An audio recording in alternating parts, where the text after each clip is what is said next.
Berta J, back in my dining room with you today. Remember, we had talked about before having an understanding of what the packaging and also nutritional facts were on products. You want to make sure that you understand this, because I want to make sure you understand this, because I want you to eat things that are healthy. I want to eat things that are healthy. And so today we're going to go over some more information from these brown rice crisps and from these muffins. And I'm going to use some more packages as well. I want you to see on each package of anything that's in a bag, that's in a box, or in a can, there is something called nutritional facts. And on that, we're going to go over 4 today, is the serving size. Now, the serving size is really not something that's written in stone, but whoever the powers that be came up with it. It's a size that is used so they could give you more information about what's in your package, but only on a smaller quantity. They didn't want to tell you what's everything in this package. They wanted to tell you what one serving would be, and they came up with, for this one, it would be half of a muffin. Now, they're jam-packed with all kinds of grains and such like that. So they wanted you to know that the serving size, we're going to give you half of a muffin. The next piece of information is how many servings are in this package. So we have 6 muffins complete. If the serving size is half a muffin, how many servings do we have in this package? Did I hear you say 12? Exactly right. This is the thing I want you to also remember, that just because it says this is a serving size doesn't mean that's what you have to eat. My serving size for this is half a muffin, but every time I eat them, I eat a whole muffin. So now what does that mean? It means that I have to go back or remember that all this information is for one serving size, but if I eat twice as much, then I'm going to get twice as much in each one of the pieces of information that are in the nutritional facts. For this instance, it would be that I have a whole muffin, and the next thing we're going to go to is calories. That's the next thing that's always mentioned, is calories. And in the serving size, it's 80. So for me, when I eat a whole muffin, I get 160 calories. Calories are associated with foods, and every food has some type of calorie in it. You want to make sure that you stay away from the ones that are not high calorie. You don't want to always eat. Doesn't mean you can't ever have it, but you don't want to always continually buy packages and boxes and cans of things that have like 400, 350 just in the calories, because that's very high calorie. You can eat something that has fewer calories and more healthy for you. The next thing I wanted to do is, that's what it is for this one. I wanted to go over some others. Like we had gone over these brown rice crisps, except the package is upside down. For the serving size for each one of the brown rice crisps, we get 8. You can have 8 crackers. They're round, they're about that big. And for that particular serving of 8 crackers, it's going to be 60 calories for all 8 crackers. I usually eat about 12.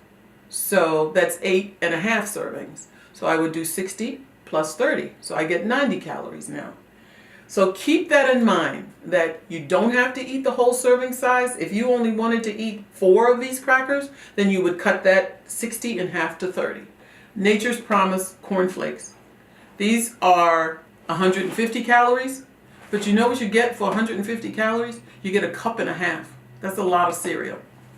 And the serving size is a cup and a half, and there are about 9 of them in this. So that's another one. The last thing that I wanted to talk to you on this package in this video is about the ingredients.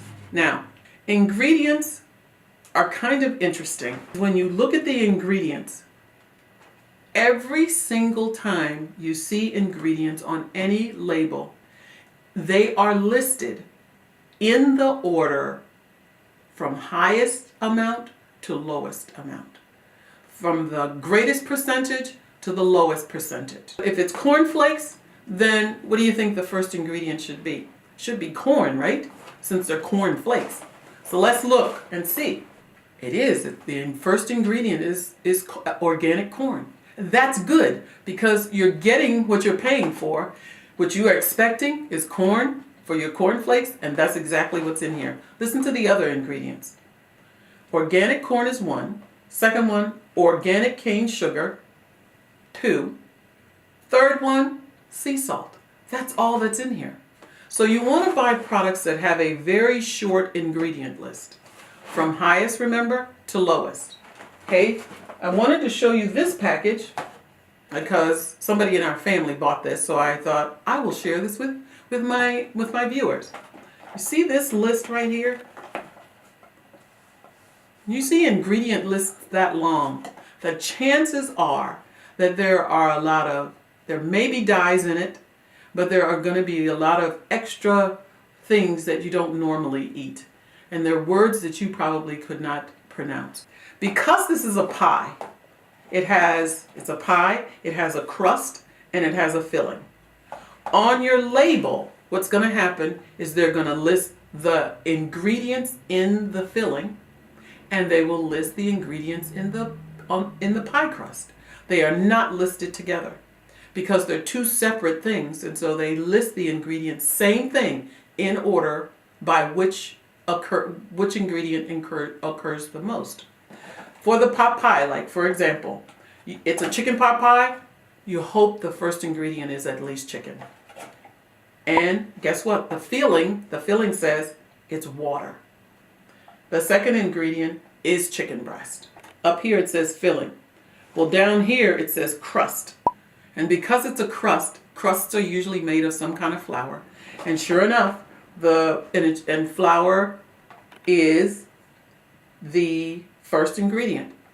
This is what else I wanted to tell you. If a specific ingredient like this says crust and it has wheat flour, in parentheses right after flour, it will list all the ingredients that are in that flour. Listen, it says the first ingredient in the crust is enriched wheat flour. What's in the wheat flour?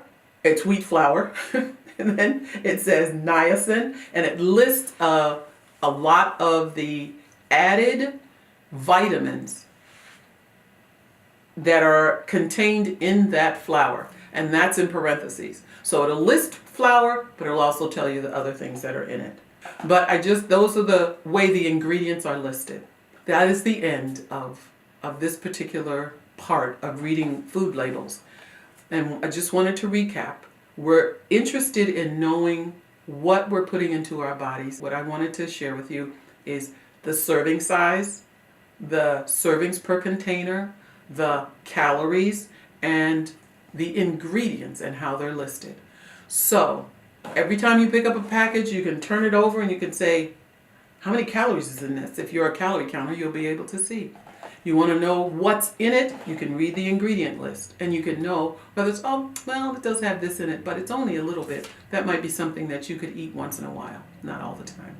So I hope this helps you. If you have any questions, I just wanted to let you know that I am not any kind of health professional. I have no degree in anything related to eating. I've just done a lot of reading over the years, and I've learned a lot of things about food and also about packaging. But if you have a question, I'll do my best to answer it. So you can list it down below and let me know what it is, and I'll get the answer back to you.